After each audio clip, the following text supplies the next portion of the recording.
மறுபடியும் இன்னொரு வீடியோ அந்த கதையோடு முடிச்சு விட்டு இன்னும் ஒரு காமெடி கதை சொல்லுவாங்க. ஏத்த என்ன பண்ணுற எல்லோரும் நல்லா இருக்கீங்களா? எல்லாத்துக்கும் சர்மா மைண்ட் வைஸ் சேனல் சார்பாக என்னோடய சேனலுக்குள்ளே உள்ளே ஓடியாந்து என்னை பார்க்க வந்த சகோதர சகோதரிகளுக்கு பூரா என்னுடைய வணக்கத்தை தெரிவிச்சுக்கிறேன். வந்த ஊரை லைக் போடுங்கத்தே. ஏக்கை நீ லைக் கேட்க வேடாம்க்கா, நாங்களே போட்டு போடுவோம்ல, நீ எதுக்கு கேட்டுட்டு கிடக்க, நாங்கள் போடுவோம் அப்படின்றிய. ஞாபகமாக போட்டுருவேத்தே. மறந்துக்கிறவங்க கதையை கேட்டுவா சூப்பராக இருந்துச்சு பாடுபதி அப்படின்ட்டு ஓடிடுறவங்களாம் இருக்காங்க தெரியுமா? அதுக்கு தான் சொல்கிறோம். கமெண்ட்டை போட்டு லைக்கை போட்டு விடுங்கத்தே, லைக்கை போட்டு விடுங்க. நம்ம கதை பேசுவோம். இன்றைக்கி என்ன கதை பேச போகிறோம்டா? ஏக்கா நிறையா ஒரு சில பேர் கமெண்டில் சொல்லியிருக்கேன், ஏக்கா நான் வசதியான என்னை சுற்றி இருக்கிறவங்க வசதியாக இருக்காங்க, நான் வந்து கொஞ்சம் ஏழப்பட்ட பொண்ணுதேன். ஆனால் பார்த்துக்கோங்க, உங்களுடைய பேச்சை கேட்டுட்டு உங்களை மாதிரியே சிக்கனமாக வாழணும்னு எனக்கு தோணுதுக்கா அப்படின்னு அந்த அவங்கெல்லாம் சொல்லியிருந்தாங்க ஒரு அக்கா கமெண்டில். ரொம்ப நல்ல விஷயம். நம்ம வந்து நம்மளை சுற்றி இருக்கிறவங்க நல்ல ஒரு வசதியான ஆட்களாக தான் இருக்கணும். அப்போ தான் நம்ம வாழ்க்கையில் முன்னேறுன்ற எண்ணமே வரும். அதனால் அன்னன்னைக்கு சமைச்சு சாப்பிட்டுவிட்டு அன்னன்னைக்கு 5 கிலோ கறி எடுத்தோம், மீன் எடுத்தோம், புதக்குன்னு போட்டு ஆக்கணும், திண்டோம், வலிச்சோம், போட்டோம், அதோட முடிஞ்சு நம்ம சொல்லி முடிஞ்சு. அதுக்கப்புறம் என்ன மறுநாள் விடியுதா, விடிஞ்சடிக்கு சம்பளத்தை வேண்டியிருந்தோம், சாப்பிட்டோம், திண்டோம், படுத்தோம், தூங்கணும், அதோட முடிஞ்சு. மறுநாள் அப்படியே அந்தந்த நாளை கழிச்சுக்கிட்டு போனால் போதும். போகிறப்ப எடுத்துக்கிட்ட ஒரு எதையும் கொண்டுக்கிட்டு போக முடியுமா? திண்டு உண்டு சந்தோஷமாக அந்த உலகத்தில் வாழ்ந்துட்டு நம்ம வாட்டுக்கு சாகம் தானையா அப்படின்னு ரொம்ப பேர் வாழ்கிறாங்க. அதில் வேறு சொல்லிக்கிறாங்க, ஒழுக்கமாக வாழணுமா, மண்ணு திங்கிற உடம்பு மனுஷன் தின்னானே, எப்படி வேணாலும் வாழ்ந்துட்டு சாக வேண்டியதே அப்படி வேறு பேசுகிறாங்க. இதெல்லாம் வந்து பேச்சுவார்த்தைக்கு நல்லாயிருக்கும், ஆனால் நடைமுறைகளுக்கு அது சாத்தியம் இல்லை. நம்ம மட்டும் இந்த பூமியை விட்டு அழியிறது கிடையாது. பூமியில் ஒரு உயிரை உருவாக்குறதுக்கு தான் நம்மளை திருமண பந்தம் பண்ணி வைக்கிறாங்க. இல்லைன்னா என்ன, ஆடு மாடு மாதிரி நம்ம வாட்டுக்கு நினச்சபடி வாழ்ந்துட்டு அப்படியே இனப்பறக்கத்தை பண்ணிக்கிட்டு போகக்கூடாதா? எதுக்கு ஒரு குடும்பம்? இவனுக்கு இவன் புருஷனுக்கு பொண்டாட்டி, நீ ஒரு குடும்பம், இந்த குடும்பத்துக்காக புருஷன் ஓடி போய் பாடுபடு. பொண்டாட்டி நீ பிள்ளை குட்டி எல்லாத்தையும் கவனமாக பார்த்து சோறு கீரெலாம் கொடுத்து அதை படிக்க வச்சு அதுகளுக்கு வாழ்மையாக்கி அதை ஒரு பெரிய ஆளாக்கு அப்படின்னு ஏன் ஒரு வரமுறையை ஏற்படுத்தி வச்சுருக்கு? மனுஷனுக்கு மட்டும், ஆடு மாட்டுக்கு எல்லாத்துக்குமே ஒரு வரமுறை இருக்குல்ல. ஆடு மாடு வந்தாச்சா அது வளர்த்து விட்டுவிட்டு அது பிள்ளைய பெற்று விட்டுவிட்டு அது பிள்ளையவே மறுபடியும் இதாக குட்டியோட வச்சுவிட்டு மறுபடியும் அது இப்படியே வாழுது. அதுக்கு ஏதாச்சும் வரமுறை இருக்கா? இல்லை. ஆனால் மனுஷனுக்கு மட்டும் ஏன் வரமுறை வச்சுருக்கு? நம்ம சந்ததி வந்து அழியாது, அடுத்தடுத்து நம்ம மூலமாக வாழ்ந்துக்கிட்டு இருக்கோம்.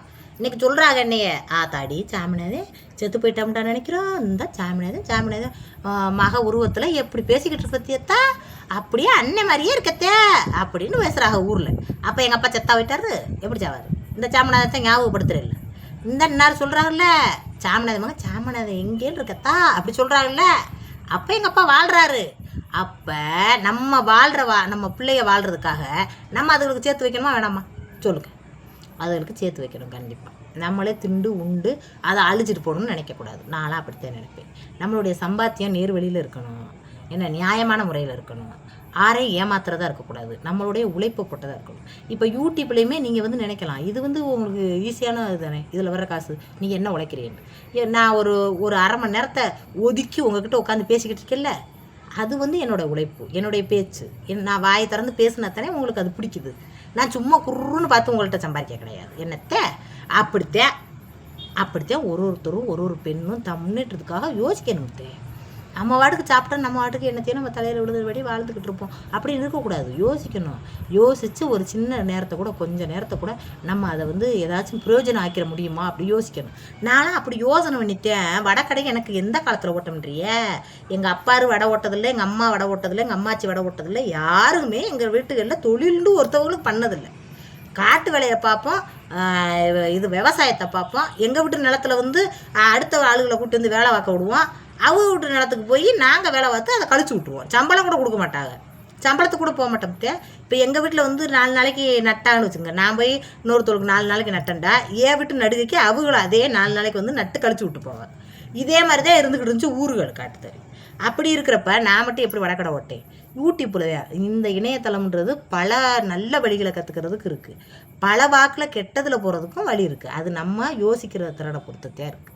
நம்ம ஜாலியாக பொழுது போகணும். இன்றைக்கி பொழுது எப்படி போச்சுன்னு தெரியக்கூடாது, அப்படி பொழுது போகணும். அப்படி பொழுது போகிறதுக்கு நம்ம இதுக்குள்ளே போய் எதை போய் சர்ச் பண்ணி எப்படி தேடி எப்படி போய் யாரோட பேசி யார்கிட்ட கமெண்ட் பண்ணி யார்கிட்ட பேசி எப்படி போகலாம் அப்படின்னு யோசனை பண்ணியேண்டா கண்டிப்பாக அது பல விளைவுகளை உண்டாக்கி மன சங்கடத்தை உண்டாக்கி மன அழுத்தத்தை உண்டாக்கி ரொம்ப டிப்ரெஷனாக உண்டாக்கிடும். அதே இதுக்குள்ளே நம்ம எப்படி பிழைக்கலாம், இதுக்குள்ளே இருந்து நம்ம எப்படி முன்னேறிடலாம், அப்படி முன்னேறினவங்களோட பேச்சுவார்த்தைகளை போய் கேட்டு பார்க்கணும். அப்படி கேட்குறப்ப நம்மளுக்கு ஒரு மோட்டிவேஷன் வரும், தன்னாலேயே நம்ம மூளையில் அது தோணும். அப்படி தோணித்தேன் படக்கடை போடணும் அப்படின்னு பக்கத்துக்கு நான் யோசனை பண்ணதுக்கப்புறம் இதுக்குள்ளே போய் பார்த்தேன், போய் எப்படி வடை விடுறது அப்படின்னு போய் பார்த்தேன். ஆனால் மற்ற யோசனை வர என்னோடய யோசனை தான். அதாவது நம்ம ஒரு தொழில் ஆரம்பிக்கிறத ஒருத்தவரை நான் பார்க்குறேன், ஒருத்தவர் எனக்கு தெரிஞ்ச வரல, ஒரு மெடிக்கல் ஆரம்பித்தார். அந்த மெடிக்கல் ஆரம்பிக்கலே வந்து பிரம்மாண்டமாக ஆரம்பிக்கிறாங்க. அதுக்கு அந்த பேரோட லைட்டிங்கோட அப்படியே ஓடுது, அந்த மெடிக்கலில் ஓடிக்கிட்டு இருக்கு லைட்டிங்கோட பேர். அப்புறம் லேப்டாப்பு, கேமரா, கண்ணாடி, ஃப்ரிட்ஜு, அப்படி என்னென்னமோ அதில் ஆல்ட்ரேஷன் பண்ணுறாங்க. அது வந்து மெடிக்கல், அதுக்கு வந்து அதெல்லாம் பண்ணித்தான் ஆகணும் முடியுமா அப்படின்னு சொல்கிறது ரைட்டு. ஆனால் அதே மெடிக்கலு எங்கள் வீட்டுக்கு பக்கத்தில் நான் குடியிருக்க மத்தியில் அந்த வீட்டுக்கு பக்கத்தில் இருக்குது. அதில் அந்த மாதிரி லைட்டிங்கில் ஓடலை பேர், அதில் கேமரா இருக்குது, அந்த இதில் கேமரா இருக்குது, கேமரா பார்த்துருக்கேன். ஆனால் அவங்க பண்ணின இந்த லேப்டாப்பில் அவங்க வச்சு இது பண்ணலை. அவங்க வந்து நோட்டில் எழுதித்தேன் இது பண்ணுறாங்க, மாத்திரை மருந்தான் கொடுக்குறாங்க, நோட்டில் எழுதிக்கிட்டு தான் மாத்திரை மருந்தான் கொடுக்குறாங்க. அப்படி அந்த கடை வந்து எனக்கு பார்க்க சிம்பிளாக தெரிகிற அந்த கடையில் அதிக வருமானம் வருது, இந்த கடையில் கம்மியான வருமானம் தான் வருது. கம்மியான வருமானம் ஏன் வருதுன்றது எப்படி உனக்கு தெரியும் அப்படின்னு நீங்கள் கேட்கக்கூடாது. எனக்கு சில விஷயங்களை நான் அங்கே போய் போக அது எனக்கு தெரிஞ்சு சரிங்களா.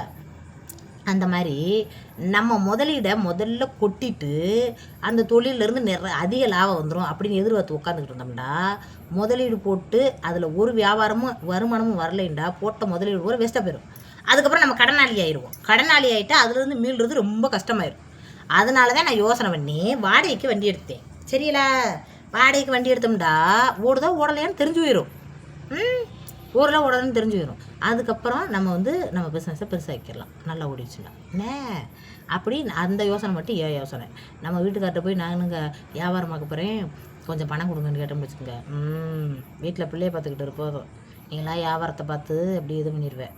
ரோட்டில் போய் நின்றுன்னா ஒருத்தன் பார்த்து சிரிப்பேன், ஒருத்தன் முறைப்பேன், இதெல்லாம் தேவையா? வீட்டுக்கு இப்போ பிரச்சனை எழுத்துக்கிட்டு வர்றேன், போ வேலையேற்றவளை, நான் வேலை பார்த்துட்டு வர்ற காசு போதும் பேசான்னு பிள்ளைகளை பார்த்துக்கிட்டு பள்ளிக்கூடத்துக்கு பிள்ளைகளுக்கு பாடம் சொல்லி கொடுத்துக்கிடுவேன், ஹோம்ஒர்க் எழுதவை அப்படின்றவாங்க. யாராக இருந்தாலும் சீமாப்பா மட்டும் கிடையாது, உலகத்தில் எல்லா ஆம்பளையும் இந்த வார்த்தை சொல்ல வரணுவாங்க. அதுக்கு தான் யோசனை பண்ணி என்ன இவர்கிட்ட கேட்குறது, நம்ம ஒரு வண்டியை வாடகைக்கு எடுத்துருவோம் அப்படின்னு யோசனை பண்ணி வண்டியை வாடகைக்கு எடுத்துகிட்டு வந்து பக்கத்து கடையிலேயே எல்லாத்தையும் சாமானை வாங்கி அப்படியே எண்ணெய் சட்டிலாம் வீட்டில் இருந்துச்சு அப்படியே ஆரம்பித்து பார்த்தேன். அப்புறம் ஓடிடுச்சு வியாபாரம். ஓடணுன்னா ஐயோ வாயா கையில் காசு இருக்கு எனக்கு புதுசாக தள்ளி வண்டி வாங்கிட்டு காசு வச்சுருக்கியா, என்ன காசு வச்சுருக்க அப்படிங்கிறாரு. வடை போட்ட காசுனே இந்த வாரு அப்படின்னு ஒரு பானை எடுத்து இப்படி கொட்டுனேன். சீமாப்பா காட்டவே இல்லை, எப்படி செட்டா காட்டவே இல்லை. வடை ஓடிச்சு அன்னைக்கு எம்புடுக்கு தான் ஓடிச்சு அப்படின்னு 200 இந்தாங்க 200 அப்படின்ட்டு 200 ஓடிச்சா பரவாயில்லையே, இன்றைக்கி எப்படி தான் ஓடிச்சு அப்படின்றாரு. இந்தாங்க இன்றைக்கி 300 இந்தாங்க. ஓ 300 ஓடிச்சா எம்புட்டு வாங்கினேன் செலவழிச்சா அப்படின்றாரு. அப்புறம் என்ன எல்லாம் ஒன்றா தானே வச்சு பருப்பு வாங்கியிருக்கேன், அது வாங்கியிருக்கேன், இது வாங்கியிருக்கேன், 200 செலவழிச்சிருக்கேன், அப்போ 200 கொடுக்குறேன், அப்போ எல்லாம் ஒன்று தானே அப்படின்வார். என்ன செய்கிறது, சரி ஒன்றா இருந்தாலும் பரவாயில்ல, நான் கொஞ்சமாக முன்னேறுவேன் அப்படின்னு சொல்லவே இல்லை. 1 மாத காலம் சொல்லாமல் இருந்துட்டு அப்புறம் தான் பானையில் இருக்கிறத கொட்டி விட்டேன். நெசந்தானா பரவாயில்லையே, அப்போ ஏன்டி இப்படி சொல்லலை அப்படின்றாரு. சொல்லக்கூடாது உங்கள்கிட்ட கருணாக்கு கண்ணு விட்டுரு, நம்மளை கூட சம்பாதிக்கிற பொண்டாட்டின்னு போகிறோம் அப்படிங்க அப்படின்னு. அடி பாவி நம்ம குடும்பத்துக்கு தானே நம்ம பாடுபடுறோம் அப்படின்றாரு. ஆமாம் அப்படின்னு. அதுக்கப்புறம் எடுத்துகிட்டு போய் வண்டி வாங்கினோம்த்தே. அப்புறம் குதியால மேலே வாங்கி கொடுத்தாரு. அப்பா எல்லாம் எப்படி திறமைதேன். அப்புறம் சட்னி சாம்பார் வச்சா நல்லா ஓடுமுட்டாகத்தே. சரிண்டு சட்னி சாம்பார் வச்சுட்டேன். சட்னியும் சாம்பாரை வச்சு இலையை வாங்கிட்டு வந்து இப்போ ஒரு தட்டு, ஒரு சின்னதாக பிளாஸ்டிக் தட்டு விற்கிது, அந்த தட்டை வாங்கிட்டு வந்து வச்சு பள்ளிக்கூடம் வேறு பக்கத்துலையா நல்லா சாப்பிடுவாகத்தே. இங்கே வருங்க பள்ளிக்கூடம் விட போகிறதுக்கு முன்னாடியே நான் வீட்டிலே சுட்டு அரைச்சி கொண்டு போயிடுவேன். நான் போய் கடையை ஆரம்பிக்கிறதுல ஆள் வந்துடுவாகத்தே. அப்போ அரைச்சி முதல்ல கொண்டுக்கிட்டு போய் நிற்பேன். நான் அடுப்பு பற்ற வச்சு அப்போல்லாம் சிலிண்டர்லாம் அப்போல்லாம் இல்லைல்ல, சிலிண்டர் வாங்கலை அப்போல்லாம். மண்ணெண்ணெய் அடுப்பில் தான் பற்ற வச்சுக்கிட்டு இருக்கேன். மண்ணெண்ணெய் அப்போ ஊற்றிக்கிட்டு இருக்காங்க ரேசனில். மண்ணெண்ணெய் அடுப்பில் பற்ற வச்சு அது எரியறதுக்குள்ளே ஆளுங்க நின்றுக்கிட்டே இருந்துட்டு ரொம்ப நேரம் ஆயிடுச்சுன்னா பள்ளிக்கூடம் விட்டு பிள்ளையை கூட்டிகிட்டு போயில போயிடுறேன். அதனால சுட்டு வச்சுக்கிறேன். அப்படியே பள்ளிக்கூடம் விட்டதுன்னா காக்கா கருகு மாதிரி எனக்கு 2 உனக்கு 1 உனக்கு 1 எனக்கு 2 இப்படி இப்படி இப்படி இப்படி வாங்கி ஓடிடுவாங்க. ஒரே ஆளை சமாளிச்சுக்கிடுவேன். அப்படி போட்டுக்கிட்டு இருக்கையிலேயே சட்னி சாம்பார் சாப்பிட்டு அந்த சின்ன சிறு பிள்ளைகளும் சாப்பிட்டு போயிடுத்து. இந்த போதை அடிச்சுக்கிட்டு இந்த எருமை மாடு மாதிரி ஆம்பளை ஆளுக்கு வந்து நின்றுக்கிட்டு பேசாண்டு திங்கிறது இல்லை. ஏண்டா உனக்கு தெரியுமா, அவள் இப்படிறா இவ இப்படிறா, இவட்ட இப்படி போனா இப்போ இப்படி இருக்காடா, அவள் அதாக இருக்காடா, இவ இதாக இருக்காடா, இவ இதில் இருக்காடா, ஏத்தே காது கொடுத்து கேட்க முடியாதே. ஒரு பொம்பளை வியாபாரம் பார்த்துக்கிட்டு இருக்கா, இப்படி பேசலாமா அப்படின்னு இல்லை. எருமாட்டு பயமாங்களா, அங்கிட்டு போங்கடா, அங்கிட்டு போய் பேசுங்கடான்னு நம்ம சொல்ல முடியாது. அப்படி சொல்லிட்டே நினைக்காதீங்க, அப்படி சொல்ல முடியாது. எப்படி சொல்கிறது, நம்ம வியாபாரம் பார்த்துக்கிட்டு இருக்கான். நான் வடையை தின்னுக்கிட்டு நான் பாட்டுக்கு வாயை மூடிட்டு திங்க முடியுமா? நான் பேசிக்கிட்டு இருந்தேன், நீ எதுக்கு இங்கே இருக்கிற, நீ அங்கே வச்சு சுடு, ஓ வேலையை எதை பாருன்றுவேன். அப்புறம் எடுத்துக்கிட்டு கம்பு எடுத்துக்கிட்டு கரெக்டாக எடுத்துக்கிட்டு சண்டை கொடுக்குறது தான் அசிங்கம். நான் நினைப்பத்தே சண்டை சத்தம் போட்டுக்கிட்டு அசிங்கமாக நீ எடு நான் எடுந்து தெரிகிறது வந்து அசிங்கம்னு நினைப்பேன். அப்புறம் எனக்கு சங்கட்டமாக இருந்துச்சு. நம்ம வடையை மடித்து கொடுத்துட்டு அவன் பாட்டுக்கு போயிடுவேன். அதை திங்க வந்தானே நின்று திண்டுக்கிட்டு 4 பேர் லோடு ஏற்றிக்கிட்டு ரோடு மேலே போராக்கிட்டு வச்சுங்க. வண்டி இறக்குறாங்க, ரோடு மேலே போராக்கிற, ரோடு மேன்னு சொல்லலை, பொதுவாக சொல்கிறேன். வண்டி லாரியில் வராங்க. அதில் லாரியில் இருக்க 4 பேர் இறங்கி ஆளுக்கு 2 வடையை வைமா அப்படின்னு சட்னியை ஊற்றி சாப்பிட்றான்னு வச்சுங்க. பேசான்னு சாப்பிடும்ல, பேசான்னு சாப்பிட்றாங்கல்ல.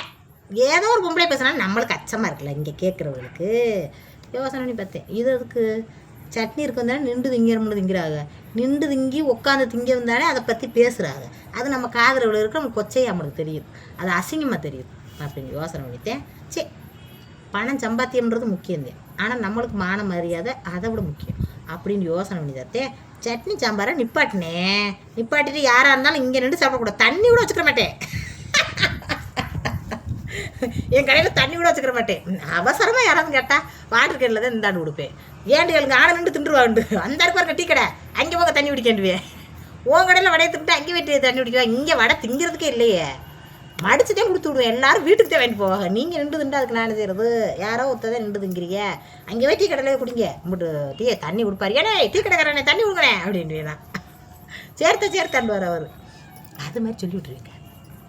அதுக்கப்புறம் கொஞ்சம் வியாபாரம் சுருங்குனா கூட பரவாயில்ல. என்ன இப்போ பாருங்கள், ஆம்பளை நம்ம பக்கத்தில் நிற்கலை, நின்றா தானே என்னத்தையே பேசுகிறாங்க. என்ன எல்லா நேரமும் சொல்ல முடியாது, ஆனால் அப்படி ஒரே ஒரு சம்பவம் நடந்துச்சு. அந்த ஒரு சம்பவம் என் மனசை பாதிச்சிச்சு. அவங்க பேசுகிற வார்த்தைகள் வந்து அந்த கொச்சையான வார்த்தைகள் நம்ம காதில் விழுகிறப்ப மனசங்கட்டத்தை உண்டாக்குச்சு.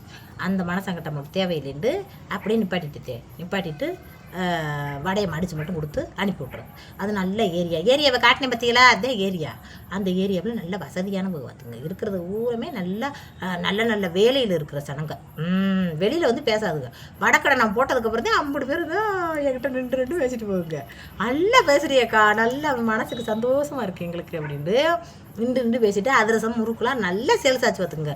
மெட்ராஸில் இருக்கு என் மக அவங்க வீட்டுக்கு வந்துருந்துச்சு, உங்கள் அதிரசத்தை வாங்கி கொடுத்தேன், விருந்தாடியை வருவார்ல, விருந்தாடி வந்தாலும் ஓடி வந்து வாங்குவாங்கல்ல, நல்லா இருக்குன்றது. எங்களுக்கு ஒரு 500 அதிரசத்தை கொடுங்க, அங்கே அவங்க ஃப்ரெண்டுகளுக்கெல்லாம் கொடுக்க போதான்னு பேக்கிங் பண்ணி வாங்கிட்டு போவாங்க. முறுக்கும் அப்படி இருக்கும், முறுக்கு சூப்பராக சுடுவோம். முறுக்கு அப்படியே டெவலப் ஆகிடுச்சு பார்த்துங்க. அந்த ஏரியாவில் இருந்தே டெவலப் ஆகிட்டு பார்த்துங்க. அப்புறம் இந்த ஏரியாவே கலகலன்னு ஆயிடுச்சு. அவங்க சொன்னாங்க, இதுக்கு முன்னாடி இந்த ஏரியா அமைதியாக இருந்துச்சுதா, நீங்கள் வந்ததுக்கப்புறம் உன் மனசு மாதிரியே கலகலப்பாயிருச்சு. வெளியில் வந்து பேச ஆரம்பிச்சிட்டாங்க. நாங்கள் பேசுகிறத பார்த்துட்டு எங்கள் ஆத்தாலாம் பார்த்துட்டு அவங்களுக்குலாம் வித்தியாசமா ஓடியாது பேச கிளம்பிட்டாங்க. ஒருத்தருக்கு பேச்சுவார்த்தை நடந்துட்டாங்க. அந்த மாதிரி நல்லா போயிடுச்சு பார்த்துங்க நிலமை. அந்த ஏரியாவை காட்டின பற்றிங்களா, ஏரியா சூப்பராக இருக்குது. இன்றைக்கி போனாலும் ஓடி போய் 50 பேர் பிடிச்சாங்க. ஞாயிற்றுக்கிழமைன்னு ஒருத்தர் எங்கள் ஆனா இல்லைன்னா 50 பேரும் விட மாட்டாங்க என்னைய. எம்பிட்டு நேரம் ஆகுது அப்படின்ட்டுவார். அவர் சொல்லி எங்கள் வீட்டுக்காரு வண்டியை கொண்டு போய் ஒரு இதில் போய் போட்டு உட்காந்துருவார். ஏன்னப்பா அங்கேயே உட்காந்துட்டு வரந்தா, நீ பேசி வர்றதுக்குள்ளே நீ பேசிக்கிட்டே நிப்பாட, உன் பின்னாடியே நிற்க முடியுமா, நீ பேசி வர்றது எப்படி 1 மணி நேரம் ஆகாதே வந்துட்டேன் அப்படின்ட்டுவார். அன்றைக்கி ஞாயிற்றுக்கிழமைன்னு ஆளுங்க பூரா இல்லை, பூரா வெளியில் வச்சுங்க, அது பூரா விசேஷங்க, அதனால் ஓடிடுச்சு. ஒருத்தர் இல்லை, இருந்தது அந்த ஆத்தா மட்டும் இருந்துச்சு. அப்புறம் வரையில் பேசிக்கிட்டு இருந்தாங்க. கொஞ்சம் நேரம் தானே உங்களுக்கு வீடியோ எடுத்து போடுறேன். அப்படி இன்றைக்கி போனாலும் அந்த ஏரியாவில் என்னைய பூராரும் கேட்பாங்க, வாத்தா வீட்டுக்கு வாத்தா வீட்டுக்கு வாத்தாட்டுவாங்க. நல்ல மனுஷக்கா, அம்புட்டு மனுஷன் நல்ல மனுஷங்க. எல்லோரும் சொந்த விடுதே அதிகமாக இருக்காங்க. நாங்கள் தான் போய் கொஞ்சம் வாடகைக்கு இருக்கிற கொஞ்சமாக தான் வாடகை. அப்புறம் பூராமே எல்லாருமே அவங்க ஒரிஜினல் அவங்க சொந்த வீட்டுக்காரவங்க. என்றைக்கு போனாலும் இருக்காக பார்த்துக்கோங்க. அப்படியே பார்த்துக்கிட்டு வர்றதே இப்படித்தான் நான் வியாபாரத்தை ஆரம்பித்து என் வாழ்க்கையை கொண்டுக்கிட்டு போனேன். நிறைய நான் வீடியோவில் சொல்லியிருக்கேன். புதுசாக வர்றவங்களுக்கு பூரா தெரியலத்தே, பழைய வீடியோக்களை போய் பார்க்க முடியல, அவருக்கு தள்ளி இருக்க வேணுத்தே. சரி, புதுசாக வர்றவங்களுக்கு இது ஒரு மோட்டிவேஷனாக இருந்துட்டு போட்டு முடியுதே உங்களுக்கு சொல்லிக்கிட்டு இருக்கேன். இதுதான் நடந்த கதை. இப்படித்தான் நானும் வாழ்க்கையை ஆரம்பித்து தங்கச்சியை நல்லபடியாக நட்டெல்லாம் போட்டு கட்டி கொடுத்து நல்லபடியாக குடும்பத்தையும் கொண்டு போய் நல்ல புருஷன் பொண்டாட்டின்னு இன்றைக்கும் சந்தோஷமாக ஐயாத்தே. சம்பாதிக்கிறது முக்கியம் இல்லத்தே, நம்ம சம்பாதிக்கிறோம், நம்ம பணம் காசு வச்சுருக்கோம், அவங்களுக்கு எல்லாமே நம்மளால் தனிப்பட்டு வாழ்ந்துட முடியும் அப்படின்ற தைரியத்தை, தான் குடும்பத்தை விட்டு போய் கூட வாழ்ந்துட முடியுன்ற தைரியத்தை உருவாக்கக்கூடாது என்றைக்குமே. போகும்போது தான் புருஷனை விட்டு தனிப்பட்டு தனித்து வாழ்ந்து இந்த பூமியில் கௌரவமாக வாழவே முடியாது. ஒரு விஷயத்தை நல்லா புரிஞ்சுக்கிறோம், தான் புருஷனை விட்டுவிட்டு தனிப்பட்டு வாழ்ந்து சந்தோஷமாக கௌரவதையாக இருக்க முடியாது. நல்ல பொம்பளையாகவே இருந்தாலும் ஊர் உலகம் அது தூத்துறதை தூத்திக்கிட்டே இருக்கும்.